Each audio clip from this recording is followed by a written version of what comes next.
So, it all started in New York, and we were only there for a few days, but there was a lot to take in. The parks, the people, the family.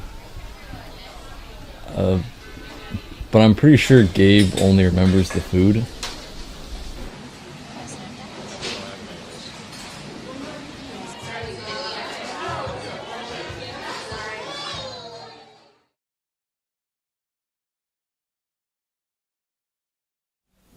Alright, so when we first arrived in Ecuador, what do you think? My first impression of Ecuador was holy... Can I cuss? I first visited my grandfather in Ecuador about 5 years ago, and coming back this summer, the first thing that we did off the taxi was enter a strip mall. And to see how much it's developed in the past 5 years is just shocking, really. Since it was Gabe's first time being there, he wasn't shocked, and I feel like he was more proud. Holy shit. I wanted to go for so long, and I was finally there. Like, this is it. This is where my family comes from. This is where my roots are. Holy shit. You could see the transitions between just the major parts of just such a small country.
Just being able to appreciate all of the beauty was awe-inspiring. It was hard to take all of it in at once. Then we went to our grandfather's clinic, which is often referred to as the castle, because it is a freaking castle. So we get to my grandfather's house.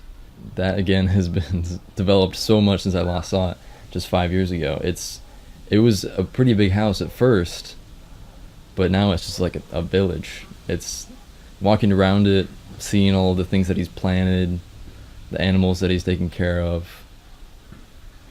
You really get a sense of life. And then you realize that this is where it happens. This is where he's taking care of all these people. The most powerful part of the trip was getting to witness my grandfather work in his alternative medicine clinic, the Tree of Life. Here at the clinic, he's treated thousands of people with cancer, HIV, really any kind of disease, and he's saved most of them. Most of the people that come there as a last resort because they're terminally ill and they've been told by normal doctors that they only have months to live. Thursday and Friday, our grandfather would see probably 30 to 40 people, and on Saturday he'd see about 50 to 60. And that's every week, non-stop, different people, new patients. There are people that would be there Wednesday night lining up to see him because they have nowhere else to go. They have just no other options.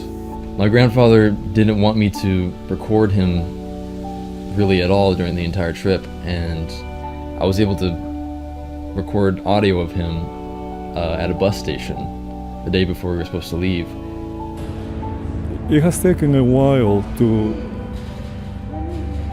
build it, to develop, until the point that we are now, that the Tree of Life is established, and it has been very successful in helping many people from all parts of the country with all types of diseases. The rate of success, we will say humbly and proudly, that will be about a 98% rate of success of healing no matter what kind of disease. Lupus, cancer, emotional problems, psychological problems. The rate again is very favorable for the people. There's kind of like a morbid happiness to it. Like, for a lot of people, this is their last option, but it's the right option. I saw a woman who couldn't walk. The tumors on her chest were so enlarged that she was in so much pain she could not move. She had to have her family carry her inside. She was just wrapped in blankets as kind of a stretcher.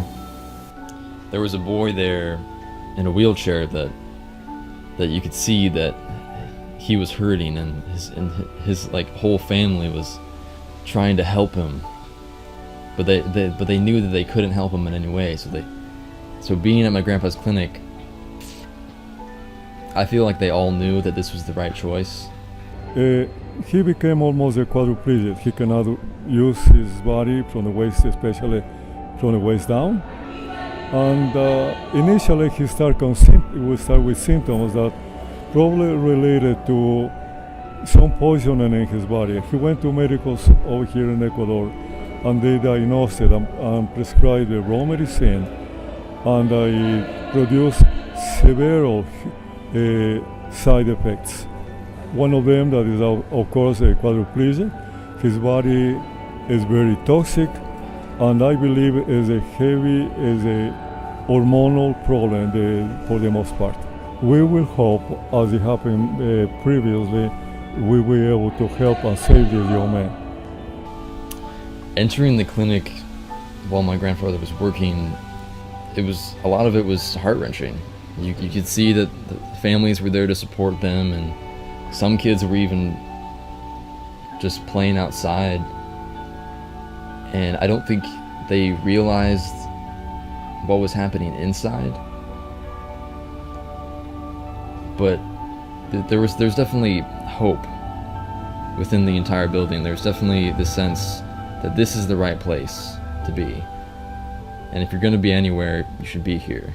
We have many people, up to 60 or 70 people a day the days that we work, that they come from all sides of the world.